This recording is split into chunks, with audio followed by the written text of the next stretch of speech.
talking about naming the elephant in the room, and usually when I'm in a group situation, unless I'm actually the leader of the group or the person in charge, I technically don't tend to speak out and state my views, and I just try to make everything as um, normal as possible and try not to be awkward in any way. I just let things slide by.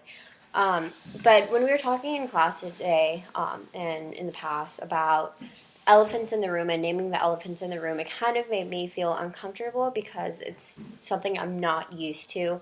I'm not used to calling people out and being like, look, like, this is what's wrong and we need to fix it.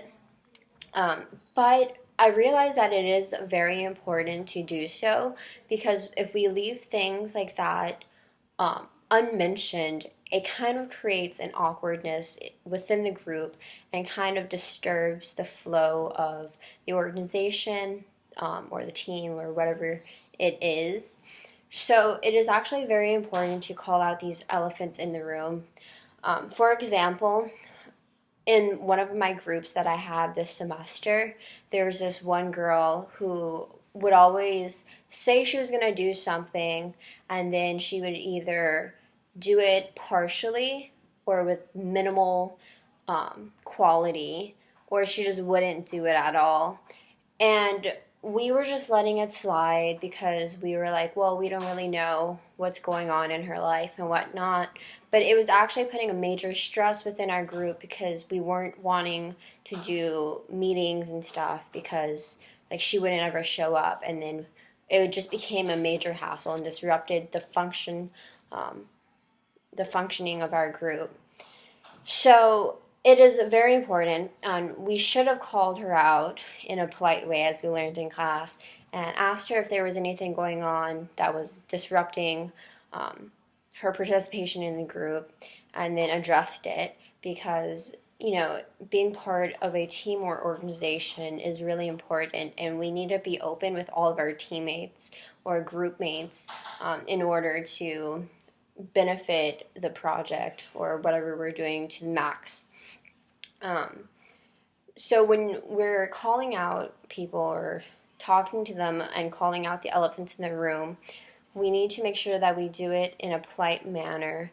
So we don't want to attack anyone, but we want to mention it and be very understanding with what's going on and with the person or the problem. Um, so this is really important for whoever calls out the problem or issue to do it politely. Um, and yeah, so that's basically what I got from it. So in one of my other groups, in my teamwork class, it's like teamwork for sustainability or something like that. What we were having a problem with people actually stepping up to the plate, and so when our group met, no one was really making decisions. And finally, someone was like, listen, we need a leader. We need someone who can step up and tell us what to do because this is really unorganized. And obviously, we all want to be nice to each other, but it's actually creating more of a problem. And we all talked about it and we agreed. And then ever since then, we started accomplishing so much more. And we found out that it was just so important to address these issues because although it might feel uncomfortable to talk about these issues and be like, listen, this is what we need to fix. We need to do this or else it's going to be crappy. Like, until we can get past that, nothing will get better. And that's what I learned about elephants in the room and calling these problems and scenarios out. So, yes.